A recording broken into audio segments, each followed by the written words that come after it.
Hello दोस्तों, क्या हाल चाल। आई रियली होप सो आप लोग बहुत अच्छे होंगे। और पिछले वीडियो में हम लोगों ने बात की थी एक्सप्रेस के बारे में। हम लोगों ने लास्ट वीडियो में पढ़ा था कि एक्सप्रेस जेएस क्या होता है और नोट जेएस का यूज करके हम क्यों सर्वर वगैरह क्रिएट नहीं कर सकते, क्या क्या प्रॉब्लम्स वगैरह आती हैं। हम लोगों ने अपना फर्स्ट एक्सप्रेस ऐप क्रिएट किया था, मतलब हम लोगों ने कुछ रिस्पॉन्स सेंड करके देखा था with the help of express JS. ठीक है, और हमने बात की थी लाइब्रेरी क्या होता है और फ्रेमवर्क में डिफरेंस क्या होता है, क्या फीचर्स हैं एक्सप्रेस जेएस के, इन सब की बात हम कर चुके हैं लास्ट वीडियो में। This video is all about express JS. तो भैया पिछले वीडियो में तो एक्सप्रेस जेएस पढ़ चुके हैं, हाँ, बट इस वीडियो में हम एक्सप्रेस जेएस में थोड़ा और ज्यादा अंदर जाने वाले, थोड़ा अंदर इंटर करने वाले। देखिए, पेन मेरे पास आ चुका है और बात एक ध्यान समझिएगा। मैंने आपको पिछले वीडियो में बताया था कि बहुत सारे ऐसे एक्सप्रेस जेएस के ऐसे फीचर्स हैं, बहुत सारे एक्सप्रेस जेएस के ऐसे फीचर्स हैं जो हमको डेवलपमेंट में बहुत इजी तरीके से, मतलब हमारे डेवलपमेंट के तरीके से बोलिए इजी कर देते हैं। ठीक है भाई साहब। और इसके बाद एक और इंपॉर्टेंट मैंने बात बोली थी कि केवल एक्सप्रेस जेएस ही एकलौता फ्रेमवर्क नहीं है बैकएंड के अंदर, बहुत सारे हैं नोड्स जिसके अंदर आप जावास्क्रिप्ट की हेल्प से डेवलपमेंट कर सकते हैं। यानी आपके बोलिए तो नोड के आपके बहुत सारे फ्रेमवर्क हैं, जैसे आपका एक्सप्रेस जेएस है। ठीक है भाई साहब। और अब एक और इंपॉर्टेंट बात ध्यान सुनिएगा। मैंने बोला था कि जैसे आप HTTP मॉड्यूल को यूज कर पाते थे नोड के अंदर, HTTP मॉड्यूल को आप सिर्फ रिक्वायर करते थे ना, एंड आप लोग उसके अंदर ऑपरेशंस परफॉर्म कर पाते थे। बट एक्सप्रेस के अंदर थोड़ा सा चीज डिफरेंट होती है। Let me change the colour. Express के अंदर थोड़ी सी चीज अलग होती है। कैसे चीज अलग होती है भैया? एक्सप्रेस के अंदर आप लोगों को एक्सप्रेस जो है वो पहले इंस्टॉल करना पड़ता है। क्या करना पड़ता है? इंस्टॉल करना पड़ता है। क्यों? क्योंकि आपका जो HTTP मॉड्यूल था वो आपका एक बिल्ट इन मॉड्यूल था, प्री बिल्ट इन मॉड्यूल था, मतलब वो ऑलरेडी आपका नोड के अंदर बना हुआ है, जावास्क्रिप्ट की सारी प्रॉपर्टीज के अंदर लिखी हुई हैं। बट एक्सप्रेस जो है वो बिल्ट इन मॉड्यूल नहीं है। इसको आप ऐसा बोल सकते हैं कि भाई साहब एक थर्ड पार्टी मॉड्यूल है जिसको आपको NPM यानी नोड पैकेज मैनेजर की हेल्प से अपने सिस्टम पे लाना पड़ता है। और इसके अंदर जितने भी नोड मॉड्यूल्स होते हैं उन सब का आप यूज कर सकते हैं डेवलपमेंट करने के लिए। ठीक भैया, इतना तो समझ में आ गया। अब कैसे करेंगे? ठीक है, कोई बात नहीं। सबसे पहले मुझे ओपन कर लेने दीजिए कमांड प्रॉम्प्ट। ठीक है, तो मैं ओपन करने जा रहा हूं कमांड प्रॉम्प्ट। क्यों? क्योंकि मुझे लगता है कि बहुत सारे लोग भूल गए होंगे कि हम लोग कमांड प्रॉम्प्ट की हेल्प से या CMD की हेल्प से या टर्मिनल की हेल्प से हम लोग कैसे डील करते हैं, नेविगेट करते हैं चीजों को। अगर आप ये चीज भूल चुके हैं तो कोई बड़ी बात नहीं साहब, हम आपके साथ हैं और आपको सिखाने वाले हैं कैसे करते हैं। तो सबसे पहले देखिए, मैं D ड्राइव के अंदर पहुंच जाता हूं और मैं पहुंच चुका हूं। और मुझे सबसे पहले बनाना है एक फोल्डर। तो फोल्डर बनाने के लिए कमांड होती है MKDIR, मतलब मेक अ डायरेक्टरी। नाम दे देता हूं उसको, मान लीजिए मैं एक्सप्रेस फर्स्ट ये नाम देता हूं। ठीक है, और ये जा चुका है, ये फोल्डर बन चुका है। अब मुझे इस फोल्डर के अंदर जाना है तो मुझे करनी पड़ेगी चेंज डायरेक्टरी और लिखना पड़ेगा express. Let me right express first. And अब मैं एक्सप्रेस फर्स्ट के अंदर पहुंच चुका हूं।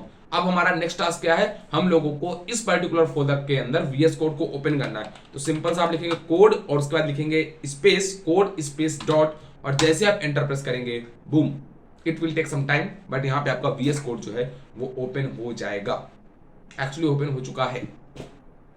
तो इस तरीके से हम टर्मिनल के थ्रू चीजों को नेविगेट कर सकते हैं एज अ बैकएंड डेवलपर। पूरी जर्नी में मैं एक्चुअली जब भी प्रोग्रामिंग पढ़ाता हूँ ना, तो मैं ये चाहता हूँ कि जितने भी स्टूडेंट्स हैं वो सारी, जितने भी स्टूडेंट्स हैं, चाहे वो आपके कॉलेज स्टूडेंट हो चाहे प्रोफेशनल्स हो, सब लोग किसका यूज करें भाई साहब? टर्मिनल का यूज करें। टर्मिनल के यूज से चीजों को नेविगेट करना सीखें। ठीक है, अब एक स्टेप आगे बढ़ते हैं। हम लोगों ने सबसे पहले एक index.js फाइल बनाई थी लास्ट क्लास में, तो ठीक है, index.js हम लोग यहाँ पे भी एक फाइल बनाएंगे। ठीक है, फाइल क्रिएट हो चुकी। मुझे सबसे पहले अपना टर्मिनल ओपन करना है। ओके, टर्मिनल ओपन हो जाइए और मुझे यहाँ पे ओपन करना है गिट बैश, और यहाँ से मेरा गिट बैश भी ओपन हो चुका है। ठीक है, चेक कर लीजिए क्या रिकॉर्डिंग हो रही है। ठीक है, वेरी गुड, हो रही है। मेरा टर्मिनल ओपन हो चुका है। मुझे सबसे पहले अपने NPM को इनिशियलाइज करना पड़ेगा। तो लिखूंगा NPM init, और जैसे ही मैं लिखूंगा तो अब आपका नोड पैकेज मैनेजर जो है NPM जो है वो इनिशियलाइज होना स्टार्ट हो जाएगा। इसके बारे में मैं काफी वीडियोस में बात कर चुका हूँ और लास्ट वीडियो में भी बता के आ चुका हूँ। ठीक है, हम सिर्फ स्टेप को आगे बढ़ाते जा रहे हैं। इसका नाम क्या रख देते हैं? पैकेज का नाम एक्सप्रेस रख देते हैं, एक्सप्रेस 0 फर्स्ट। ठीक है, वर्जन हम कोई रखना है, description this is all about serve HTML file. यानी आज की वीडियो में हम लोग सीखने वाले कि हम HTML फाइल जो है वो कैसे सर्व कर सकते हैं with the help of express JS. जैसे हमने नोट की हेल्प से फाइल को सर्व करना सीखा था ना, मल्टीपल एचटीएमएल फाइल्स को, मल्टीपल रिक्वेस्ट को हैंडल करना सीखा था, वन बाय वन हम यहाँ पे भी सीखते जाएंगे। और फिर कैसे डिफर होता है नोट जेएस एक्सप्रेस जेएस, वो आपको यहाँ पे खुद ब खुद दिखता जाएगा। ठीक है, entry point index.js, test command कुछ नहीं है, गिट रेपोजिटरी भी कुछ नहीं है, और कीवर्ड भी कुछ नहीं है। ऑथर रख देते हैं वर्तमान कोड एकेडमी। ठीक है, वर्तमान कोड एकेडमी। एंड लाइसेंस वगैरह कुछ नहीं है, यस ठीक है। पैकेज डॉट जेसन फाइल बन चुकी है जो आपके कंप्लीट नॉलेज देगी आपके इस पूरे प्रोजेक्ट के बारे में, इस कंप्लीट आपके एप्लीकेशन के बारे में। ठीक है, सबसे पहले मुझे जब भी एक्सप्रेस ऐप बनाना होता है तो I need to install express. कुछ नहीं लिखना होता है, npm install express, just write simply npm install express. It will take some time to install the all modules which helps to develop and deploy your experience.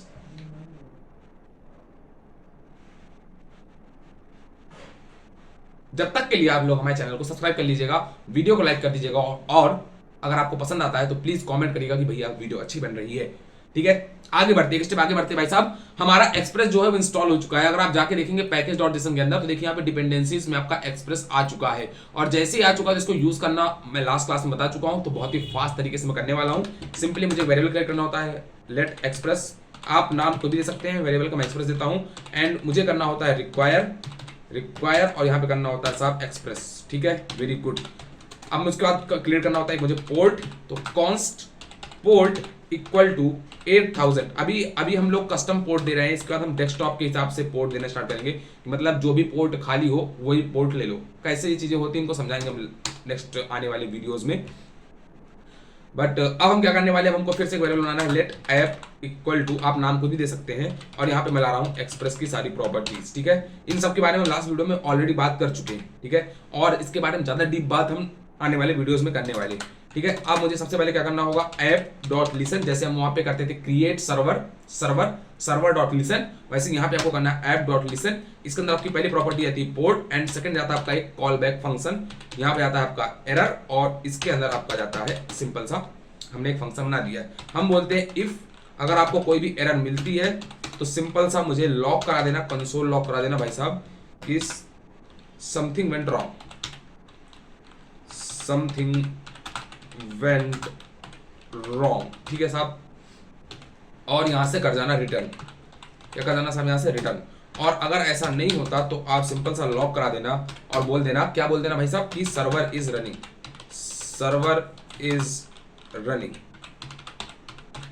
ठीक है, और port डाल देना, किस पोर्ट नंबर पे आपका सर्वर जो है वो रन हो रहा है। अब अगर मैं यहाँ पे जाऊंगा, सिंपल से लिखूंगा नोड मॉन, और यहाँ पे लिखूंगा index.js। ओके, आपका स्टार्ट हो चुका है सर्वर। अब मैं जाऊंगा अपने सिंपल सा क्रोम के अंदर, let me open the Chrome browser, और क्रोम ओपन हो जाओ, ओपन हो चुका है क्रोम, और यहाँ पे मुझे सिंपल सर्च करना है local host 127.0.8000, can not gate का ऑप्शन आ चुका है। इसका मतलब कि आपका जो सर्वर है वो सही तरीके से चल रहा है, लोडिंग नहीं हो रहा। सिंपल सा बोलते हैं कि अभी तक आपने कोई भी जो रिस्पॉन्स है वो सेंड नहीं किया। अब अगर मुझे यहाँ से रिस्पॉन्स सेंड करना होता है, मैं आपको बता चुका हूँ, सिंपल सा ऐप डॉट गेट, इसका मतलब होता है कि आपका जो भी URL है आ रहा है, यहाँ से आपकी जो भी URL आ रही है, ऐप डॉट गेट, इसके अंदर मुझे दे देना है होम राउट। ठीक है, इसका जाता है आपका एक कॉल बैक फंक्शन, जिसके अंदर आपकी दो प्रॉपर्टी आती है, रिक्वेस्ट कॉमा रिस्पॉन्स, जैसे क्रिएट सर्वर के अंदर होता था, सेम टू सेम दोनों पैरामीटर्स आते हैं कॉल बैक फंक्शन के अंदर। और यहां से मुझे बोलना होता है रिस्पॉन्स डॉट सेंड, और आपको जो भी आर्गुमेंट पास करना है वो आप पास कर सकते हैं। आपको HTML फाइल पास करना चाहते हैं, एनीथिंग जो आपको पास करनी है, मैं जैसे यहाँ पे लिख देता हूँ H1, और let me right H1 okay, और लिख देता हूँ हेलो हेक्को पता है नहीं आपको क्या है, तो हेक्को एक बहुत अच्छा शब्द है, और यहाँ पे आ चुका है हेक्को। तो ठीक है भाई साहब, यहाँ पे हमारा जो फर्स्ट एक्सप्रेस ऐप है वो क्रिएट हो चुका है। इतना हमने लास्ट वीडियो में किया था, बट इस वीडियो में हम कुछ समझने वाले हैं चीजों के बारे में। ठीक है, सिंपल सा हम चीजों को कुछ समझने वाले हैं, ताकि आप लोग डेवलपमेंट की जर्नी में एक स्टेप बढ़ पाए आगे। ठीक है, देखिए ध्यान से बात मेरी समझिएगा। मैं ये बोल रहा हूं कि सबसे पहले हमने एक वेरिएबल क्रिएट किया था, let express equal to require express. इसका मतलब क्या होता है, इस पूरी लाइन का मतलब क्या होता है, सिंपल सा देखिए ये आपके एक्सप्रेस ऐप को लेके आती है यूज करने के लिए। अब आपको पता है मैं बता चुका, रिक्वायर जो एक कीवर्ड होता है जो किसी भी मॉड्यूल की सारी प्रॉपर्टी को इन ऑब्जेक्ट लेके आता है की वैल्यू पेयर फॉर्म में, की वैल्यू पेयर फॉर्म में, जिसको आप यूज कर सकते हैं एक एक करके। ठीक है, अब सिंपल से इसका हम पोर्ट क्रिएट करते हैं। Port is very very important, अगर आपने वीडियोस नहीं देखी तो देख के आइए। उसके बाद हम सबसे पहले जाते हैं और बोलते हैं कि लेट ऐप एक्सप्रेस, इसका मीनिंग क्या होता है। ठीक है भाई साहब, इतना सब समझ में आ गया, बट इसका मीनिंग क्या होता है, ठीक है आप समझिए। ये सब तो ठीक है भैया, लेकिन इसका मीनिंग क्या होता है। देखो इसका मीनिंग समझो क्या होता है। ये आपकी सारी प्रॉपर्टीज लेके आता है जितनी भी आपकी एक्सप्रेस के अंदर अवेलेबल होती है। मतलब एक्सप्रेस के अंदर आपकी जितनी भी प्रॉपर्टी मिलती है एक्सप्रेस की हेल्प से, अगर आप इस ऐप को कंसोल कराएंगे तो आपको सारी प्रॉपर्टीज एक्सप्रेस की शो करने लगेगा कमांड लाइन में। पिछले वीडियो में मैं करके दिखा चुका हूं। ठीक है, इसके बाद यहां से हम लोग पहुंचते हैं app.listen के अंदर। जैसे वहां पे हम कहते थे क्रिएट सर्वर, और उस क्रिएट सर्वर को पूरा का पूरा एक सर्वर नाम के वेरिएबल में सेव कर देते थे, नोट का अगर आप वीडियो देख के आए तो। और वहां पे इसके बाद हम लोग उस सर्वर डॉट लिसन करते थे कि भाई साहब इस सर्वर को सुनना इस पोर्ट पे। तो लिसन का मतलब होता है कि सुन लो, मतलब इस पोर्ट पे चला दो। पहला आर्गुमेंट जाता है पोर्ट कि किस पोर्ट पे चलाना है, दूसरा जाता है आपका एक फंक्शन जिसके अंदर एक पैरामीटर, एक्चुअली दो पैरामीटर जाते हैं, बट अभी आप एक पैरामीटर देखिए जिसको जो होती है आपकी एरर, जो बताती है कि भाई साहब अगर आपके प्रोग्राम में, मतलब अगर आपके सर्वर चलने में कोई एरर है तो एरर बता दो, और नहीं है तो सिंपल सा आपका प्रोग्राम चला दो। This is all about the code. ठीक है, और इसके बाद ऐप डॉट जो हमने गेट लिखा है वो ये बोलता है कि जो भी रिक्वेस्ट आपकी ब्राउजर आपको देगा, क्योंकि देखिए एट लास्ट होता क्या है, आपका जो भी ब्राउजर होता है, जैसे आपका मान लीजिए क्रोम ब्राउजर है, ठीक है, क्रोम ब्राउजर आपका रिक्वेस्ट भेजता है सर्वर के पास, और सर्वर उसको करता है वापस से रिस्पॉन्स। तो ये सर्वर के पास रिक्वेस्ट आ रही है, ये से हम बोलते हैं होम राउट। होम राउट की रिक्वेस्ट आई तो उसने बोला ठीक है, रिक्वेस्ट जो भी आई है उस पर रिस्पॉन्स आपको क्या सेंड कर देना है, ये कि आप सिंपल सा हेक को प्रिंट करा देना। ठीक है, really very very easy stuff, but अगर आप लोग को समझ में नहीं आ रहा तो कोई बात नहीं, इसको थोड़ा पॉज करके और थोड़ा स्लो मोशन में देख लीजिएगा अगर आप लोग को स्पीड थोड़ी तेज लग रही हो। बट अब हम बढ़ते हैं आगे।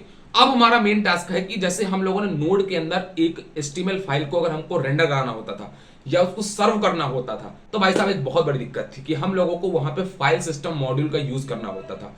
फाइल सिस्टम मॉड्यूल क्या होता है भाई साहब, जो आपको फंक्शनलिटी देता है किसी फाइल को रीड करने के लिए, यानी CRUD ऑपरेशन करने के लिए, create, update, read and delete, all options आपको देता है। वैसे ही तो उसको आपको यूज करना पड़ता था एक HTML फाइल को रन कराने के लिए।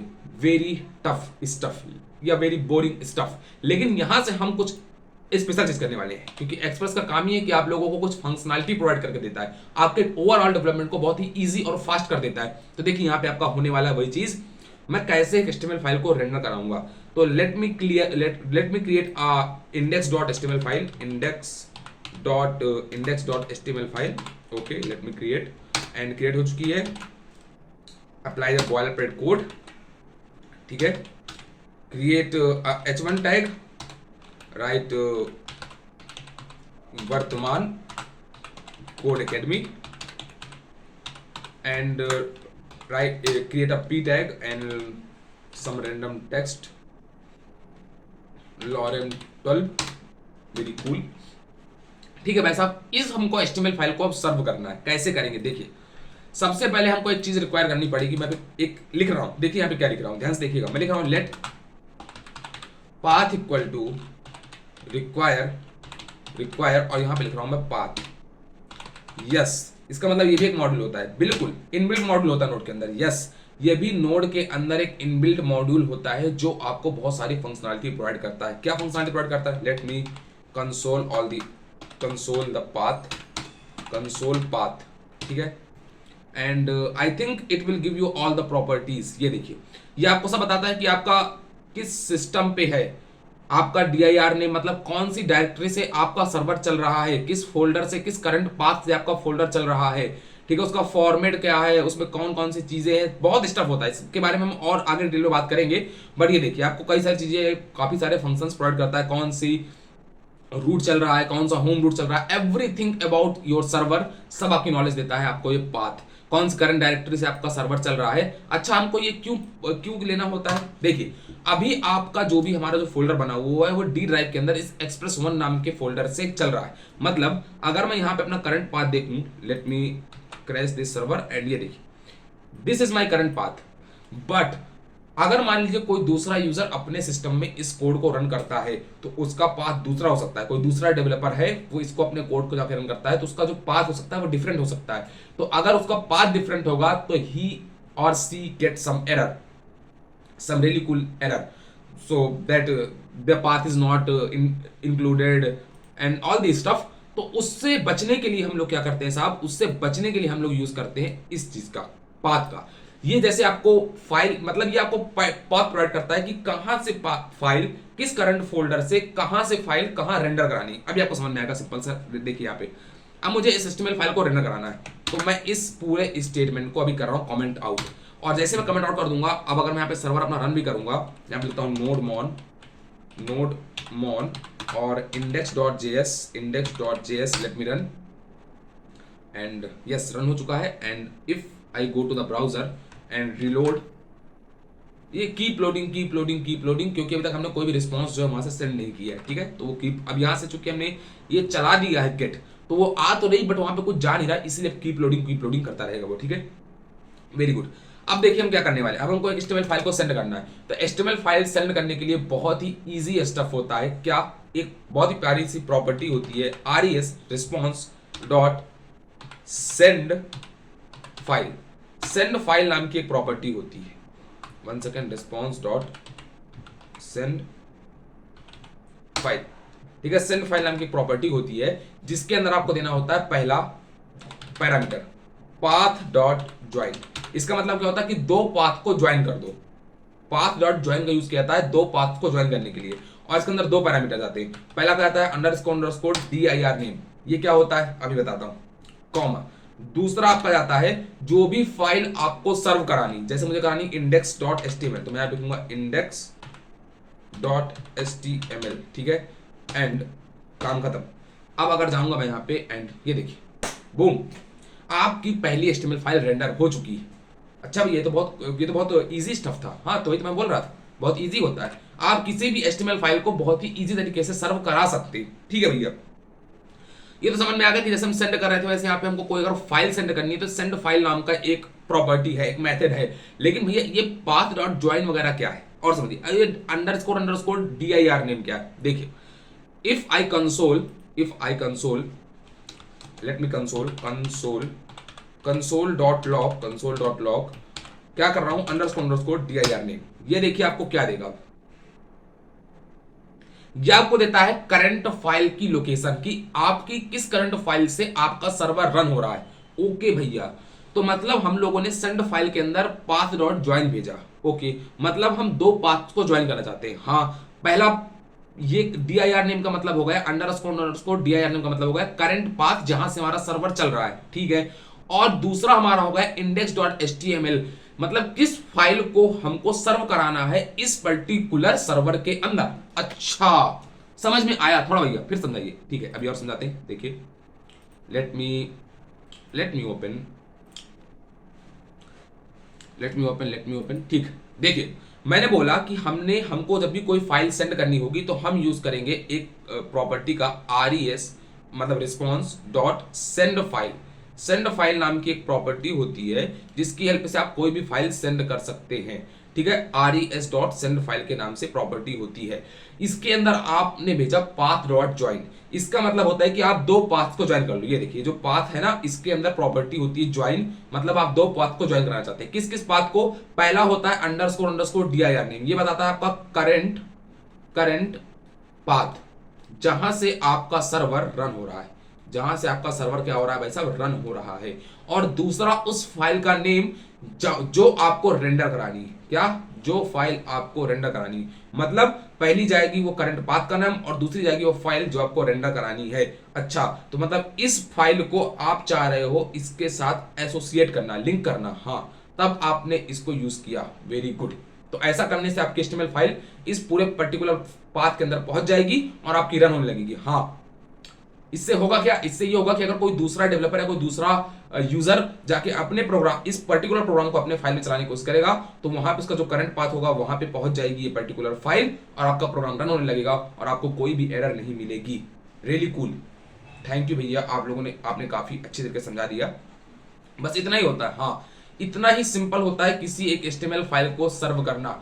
अब अभी हम बेसिक में हैं, जब हम आगे जाएंगे तो multiple HTML file, multiple request वगैरह भी सीखेंगे, कैसे हैंडल करते हैं, रिस्पॉन्स कैसे देते हैं, कैसे मल्टीपल्स रिक्वेस्ट देखते हैं। जैसे भी यहाँ पे खाली होम आ रही है, होम रूट आ रही है, उसके बाद अगर यहाँ पे होम आ गई, अगर यहाँ पे कॉन्टैक्ट आ गया, तो हम इन सबको कैसे हैंडल कर सकते हैं, ये सब हम सीखेंगे आने वाले वीडियोस में। बट अभी के लिए सिर्फ इतना भूल जाइए, इतना भूल नहीं जाइए, इतना समझ जाइए कि हम लोग इस तरीके से अपनी HTML फाइल को सर्व करा सकते हैं। ठीक है, रियली कूल। और अगर वीडियो पसंद आई हो तो प्लीज लाइक कर दीजिएगा, शेयर कर दीजिएगा दोस्तों के साथ। और जाने से पहले सुन लीजिए, नेक्स्ट वीडियो में हम लोग पढ़ने वाले हैं मॉडल व्यू कंट्रोलर के बारे में, मॉडल व्यू कंट्रोलर MVC के बारे में। और उसके साथ हम पढ़ेंगे कि टेम्पलेट इंजन्स क्या होते हैं। अगर आप पिछला वीडियो देख के आए तो आपको पता होगा कि उसमें आपको बताया था कि एक्सप्रेस.js की बहुत सारी प्रॉपर्टीज होती है, राउटिंग की, मिडलवेयर्स की, और टेम्पलेट इंजन की, एरर हैंडलिंग की, स्टैटिक फाइल हैंडलिंग की, और रेस्टफुल APIs की बहुत सारी प्रॉपर्टीज होती हैं। और उन सारी प्रॉपर्टीज के अंदर एक होता है टेम्पलेट इंजन, जो कि मॉडल व्यू कंट्रोलर का पार्ट होता है। उसको हम कैसे समझेंगे, क्या उसके अंदर चीजें होती हैं, क्या स्टफ होता है, उसको हम नेक्स्ट वीडियो में समझेंगे। लेकिन अगर तब तक आपको वीडियो पसंद आई हो तो प्लीज लाइक कीजिएगा, शेयर कीजिएगा उस दोस्त के साथ जो एक्सप्रेस.js या बैकएंड पढ़ रहा है और उसको काफी अच्छा स्टफ चाहिए इस तरह का बैकएंड डेवलपमेंट से रिलेटेड। अगर वीडियो पसंद आई हो तो लाइक कीजिएगा। Thank you very much.